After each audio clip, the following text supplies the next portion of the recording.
Hello বন্ধুরা, তোমরা সবাই কেমন আছো? আশা করি তোমরা সবাই খুব ভালোই আছো, আর আমিও ভালো আছি।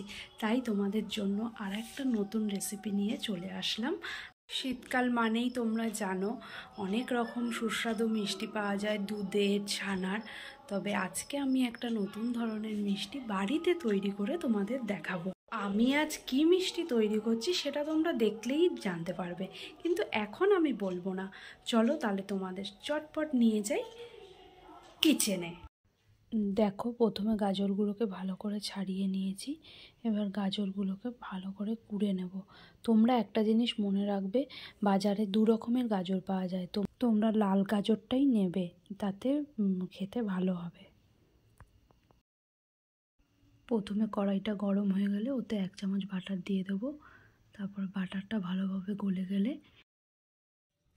তাতে একটা এলাচ দিয়ে এরপরে কুড়োনো যে গাজরগুলো রয়েছে সেগুলো আস্তে আস্তে কড়াইয়ের মধ্যে দিয়ে দেবো ভালো করে।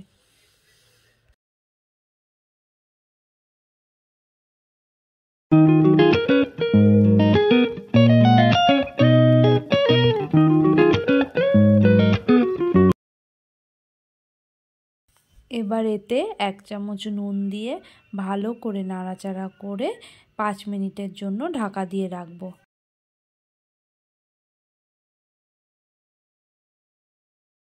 5 মিনিট পর ঢাকাটা তুলে দেখো কি সুন্দর কালার হয়েছে গাজরটা। ভালো করে নাড়াচাড়া করে এবার এই গাজরগুলোর মধ্যে মাখা সন্দেশ ভালো করে দিয়ে দেবো। তারপর 2 চামচ মতো দুধ অ্যাড করে দেবো।